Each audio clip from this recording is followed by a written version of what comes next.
الحمدللہ رب العالمین والصلاة والسلام علی سید المرسلین اما بعد فاعوذ باللہ من الشیطان الرجیم بسم اللہ الرحمن الرحیم حامیم والکتاب المبین انا انزلناہ فی لیلۃ مبارکہ انا کنا منذرین فیہا یفرق کل امر حکیم۔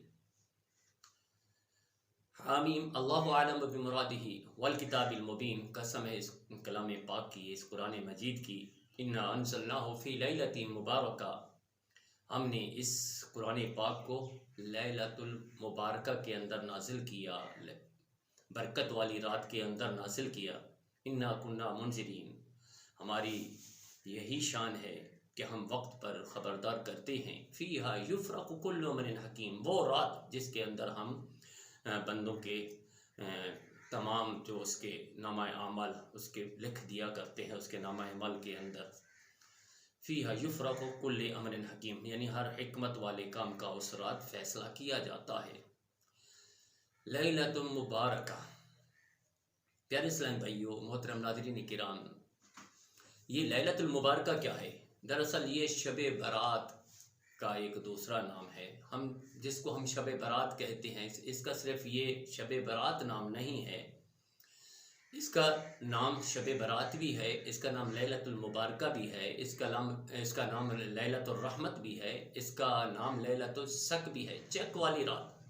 اللہ تعالیٰ اپنے اس رات کے اندر اپنے بندوں کو چیک دیتا ہے، یعنی جس کو کسی چیز کا چیک دیا جائے وہ جا کر کیش کروا لیتا ہے۔ اس رات جو بندہ رب کی عبادت کر لیتا ہے، یوں سمجھیے اللہ تعالیٰ اس کی عبادت کو قبول کر کے اسے جنت کا چیک عطا فرما دیتا ہے۔ تو یاد رکھیے، یہ شب برات، جس کو ہم شعبان کی 15ویں رات بھی کہتے ہیں۔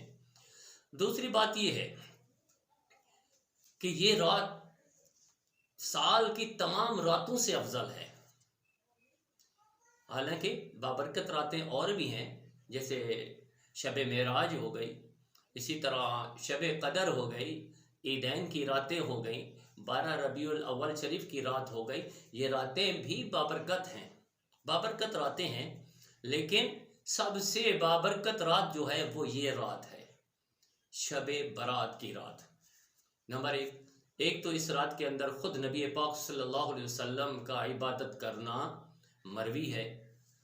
حضرت عائشہ صدیقہ رضی اللہ تعالیٰ عنہ فرماتی ہیں کہ میں نے نبی پاک صلی اللہ علیہ وسلم کو بستر پر نہ پایا، تو اس کی تلاش میں ہم نکل گئے، تو میں نے آپ صلی اللہ علیہ وسلم کو جنت البقیع میں پایا۔ آپ سجدے کی حالت میں تھے، اور جب آپ صلی اللہ علیہ وسلم کو میری آمد کا پتہ چلا تو آپ نے سر اٹھا کے مجھے کہا کہ عائشہ تم بھی میری طرح رب سے دعا مانگو۔ میں نے سنا تھا کہ آپ دعا مانگ رہے تھے، اللہ رب العزت کی بارگاہ میں اپنے دونوں ہاتھوں کو اٹھا کر دعا مانگ رہے تھے، اور پھر مجھے بھی کہا کہ آپ بھی میرے ساتھ مل کر رب سے مانگیے۔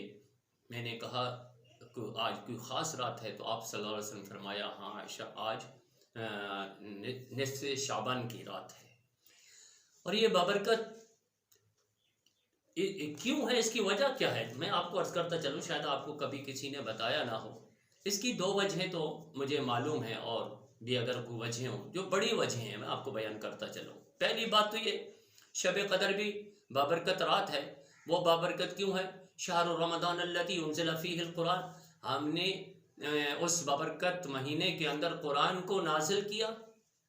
یاد رکھیے، یہ قرآن کا نزول یہ مکمل نہیں تھا، بلکہ کچھ چند آیاتیں جس کو آپ سمجھ لیجئے، اقرأ بسم ربک الذی خلق، خلق الانسان من علق، اقرأ وربک الاکرم الذی علم بالقلم، چند آیاتوں کا نزول ہوا اور وہ رات بابرکت ہو گئی۔ یاد رکھیے، اس رات کے اندر بھی اللہ رب العزت نے کلام پاک کو نازل فرمایا، صرف چند آیاتیں نہیں بلکہ مکمل قرآن پاک کا نزول فرمایا۔ انا انزلناہ فی لیلۃ مبارکہ، اس بابرکت رات کے اندر ہم نے قرآن پاک کو اس کا نزول فرمایا۔ علماء کرام اس کی تھوڑا سا اس کو بیان فرماتے ہیں کہ بھئی اس کی وجہ یہ ہے کہ اس رات کے اندر کچھ حصہ، لیکن اس رات کے اندر مکمل قرآن اللہ رب العزت نے لوح محفوظ میں نازل فرما دیا۔ اس وجہ سے ایک تو یہ وجہ ہوئی اس کی بابرکت ہونے کی۔ دوسری وجہ یہ ہے شب قدر کے اندر اللہ رب العزت فرماتا ہے انا انزلناہ فی لیلۃ القدر، آگے ارشاد فرماتا ہے تنزل الملائکۃ والروح فیہا باذن ربہم من کل امر سلام، ہم اس رات کے اندر اللہ کے فرشتوں کا نزول ہوتا ہے، جبریل علیہ السلام کی معیت میں وہ تشریف لاتے ہیں، لیکن جب یہ شب برات تشریف لاتی ہے تو اللہ کے فرشتوں کا نزول نہیں ہوتا، بلکہ اللہ رب العزت خود آسمان دنیا پر تجلی فرماتا ہے۔ اور نبی پاک صلی اللہ علیہ وسلم کی ایک حدیث مبارکہ جس کے اندر آپ صلی اللہ علیہ وسلم نے فرمایا اللہ رب العزت اس رات کے اندر آسمان دنیا پر تجلی فرماتا ہے اور پھر اعلان فرماتا ہے کوئی مجھ سے رزق مانگنے والا، ہے کوئی مجھ سے توبہ کا طلبگار، میں اس کی توبہ کو قبول کروں، ہے کوئی مجھ سے معافی چاہنے والا، میں اس کی معافی کو قبول کروں، ہے کوئی مجھ سے رزق چاہنے والا، میں اسے رزق عطا کروں۔ ہاں، رزق سے بات چلی ہے تو میں عرض کرتا چلوں، ہماری عادت ہے ہم نے کبھی اس رات کے اندر شاید رب کی بارگاہ میں حاضر ہو کر اس کی بندگی کی ہو، کیونکہ ہمارا تو معمول ہے صبح ہوتی ہے شام ہوتی ہے، زندگی یوں تمام ہوتی ہے، صبح اٹھے رزق کی تلاش میں نکل کھڑے ہوئے، شام کو آئے تھکے ہارے سو گئے، کبھی ہمیں پتہ ہی نہیں چلتا کہ آج کون سی رات ہے اور کیا کرنا چاہیے، بس ہمارا ایک معمول ہے رزق حاصل کرنا، جب کہ رزق کا وعدہ اللہ رب العزت نے خود فرمایا ہے وَمَا مِن دَابَّةٍ فِي الْأَرْضِ إِلَّا عَلَى اللَّهِ رِزْقُهَا، ہم کسی جاندار کو زمین پر نہیں بھیجتے مگر پہلے اس کا رزق کا وعدہ فرماتے ہیں، اسے رزق عطا فرماتے ہیں۔ اللہ نے رزق کا وعدہ فرمایا ہے، بخشش کا وعدہ نہیں فرمایا، بخشش مانگو گے تو اللہ رب العزت بخشش عطا فرمائے گا، رزق مانگو رب سے نہ مانگو اللہ رزق تمہیں دے گا۔ آج ہماری عادت کیا ہے، ہم رزق کو تلاش کرتے ہیں، رزاق کو تلاش نہیں کرتے۔